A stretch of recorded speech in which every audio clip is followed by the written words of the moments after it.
Hey everybody, I'm David with Bolivar Live, and I'm here with Winnie Burkett. Wyatt's not with us today, but you know, we did a birding on Bolivar last year, or this year. Actually, we started it in February, and we're already working on one for 2026 we've talked a little bit about. But you and I were talking, you came back from Maine. Is it Maine or New York? New York New State. York. New York. And I was talking about, you got me involved with Hawk Watch.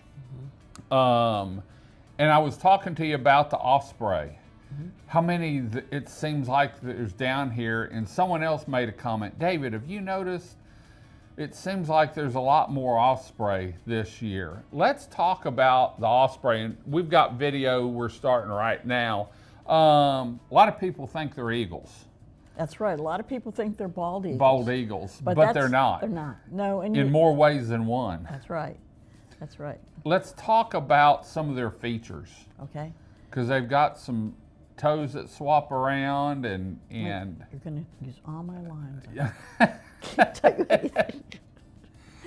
Yes. So ospreys look like bald eagles, but bald eagles, adult bald eagles, are black-bodied and white-headed, Okay. and ospreys have some white, some black on their heads.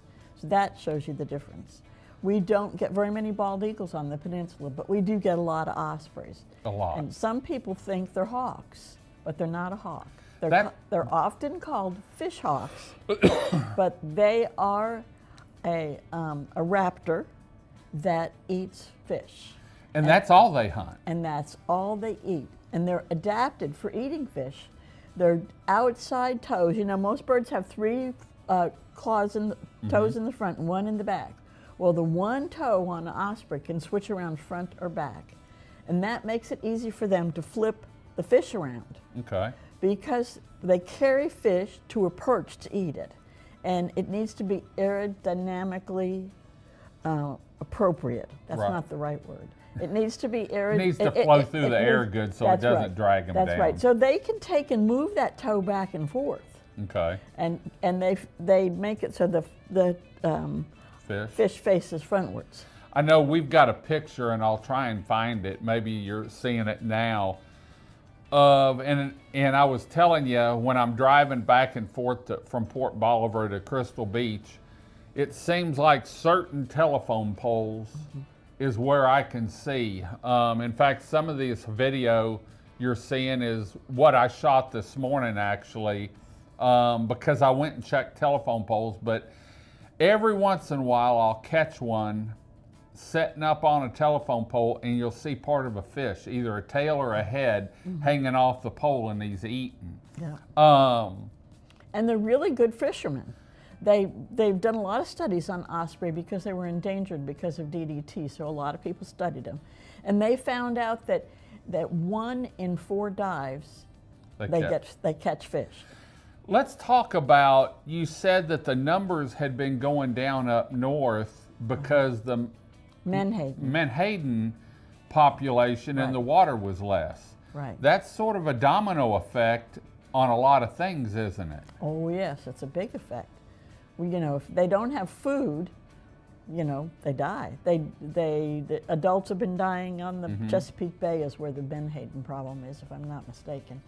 And the chicks die.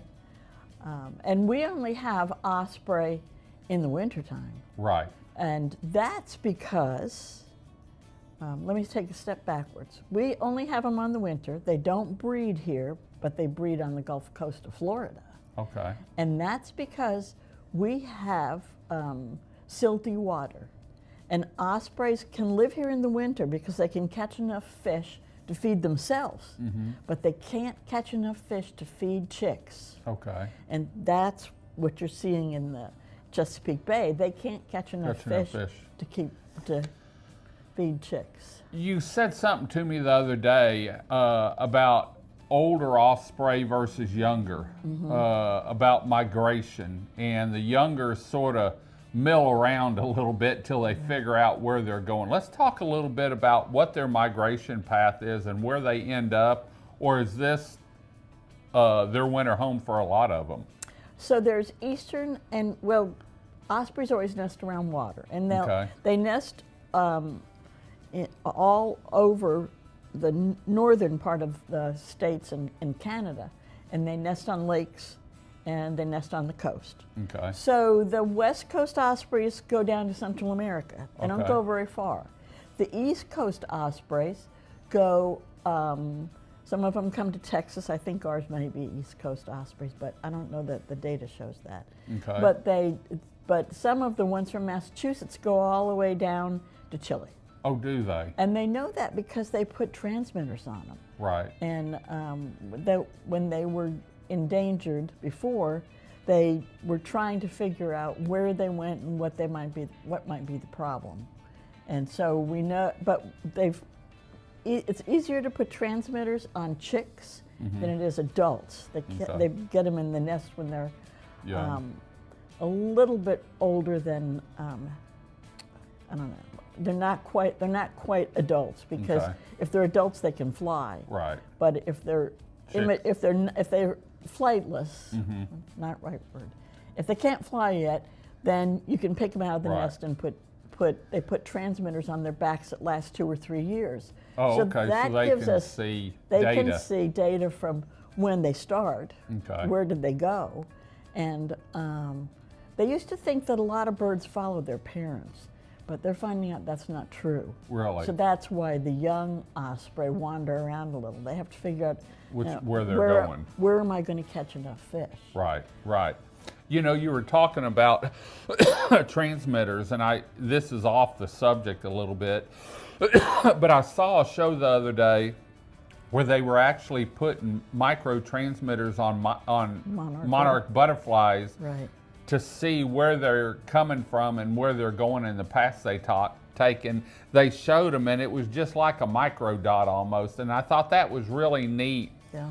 Because we get monarchs through here, and up through the hill country all the way down to Mexico, and I thought it was neat, man, if we can see a transmitter where it came from, right, all the way down, and then, you know, making it back home and stuff. I thought that was pretty neat. Yeah, and that as technology has improved, that the transmitters have improved. It used to be, it cost more than $1,000 to put a transmitter on a bird. Oh, really? And you had to have a bird that was a pretty good sized bird. Right. Because the transmitters were heavy. Right. But now they're smaller and smaller, like you're saying with the monarchs. Yeah. So we can find out a lot of other things. A lot also, of information. There's a whole different technology in transmitters. We have on our house, there's a tower. And that tower sees birds that fly by with a certain kind of transmitter. Oh, does it? Yep. So we can say, oh my gosh, that bird was, they put these, was last seen in Ecuador, or it was last seen in New York, or, you know. Depending on where the towers picked it up at. Yeah, depending on where the towers picked it up at. What, on the Osprey, back to our subject, wingspan and flying distance, is it sort of like the raptors? They get into a airflow and they may migrate down all in one, or do they come in steps? Do you know? Ospreys do not migrate like the broad-winged hawks and the Swainson's hawks, and when the thermals, with the, they just fly. Okay. And one of the fascinating things, and I was trying to look up that information, but I can't find it, but I heard that when they're migrating over the Rockies, they carry a fish with them. So they have It's food. like a picnic basket. Oh, really? Huh. Well, they're bringing food with them. I mean, we've all got a little snack box in our vehicles, you know, when we're going somewhere. Is there a group, sort of like the Hawk Watch group? Is there a group for Osprey that you know of? They keep track of Osprey numbers with the hawks. Oh, do they? Yeah, okay. they keep track of vultures. Okay. Because, you know, we had, at the Hawk Watch, one day they had 1,500 turkey vultures go over and go out across the bay. Oh, really? Yeah, big numbers of turkey vultures migrate. And so they were migrating down at that same time. I know, you know, I went up there about 4 times, I think, and it was neat when I first started going, the hummingbirds that were there. We saw a few hawks here and there. But then that first front came through, and I took Chris the following weekend, and there were like a quarter of the hummingbirds that came around, you know, because they'd all pushed out with the front and that. Well, so. what happens with the hummingbirds in the fall is that they kind of congregate close to the coast, and when the fronts come through, a group will leave with the front. Yeah. But the longer we have between fronts, Then the they more build up. Yeah, great. Well, for more information, if you want to really see a neat looking bird, look up Osprey. Osprey. Yeah, Osprey. I had to look it up when I was building a folder to put pictures and stuff in. They're really actually a pretty bird. They're very pretty birds. You know, with the colors and that. And this morning I saw one.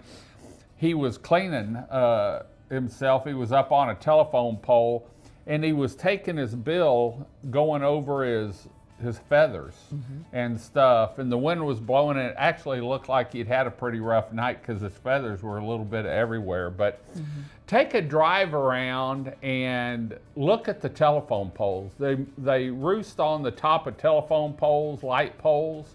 In fact, there's around Loop 108, typically in the afternoon, there's about 3 or 4 that have staked up, one by the transmission station, the energy station between it and the curve, and then there's 2 more between the curve and Loop 108 down Frenchtown area, Port Bolivar. And then yesterday you said you saw about 4 between the North Jetties and Rotillion Road on poles. I saw 2 this morning whenever I was coming back from Port Bolivar.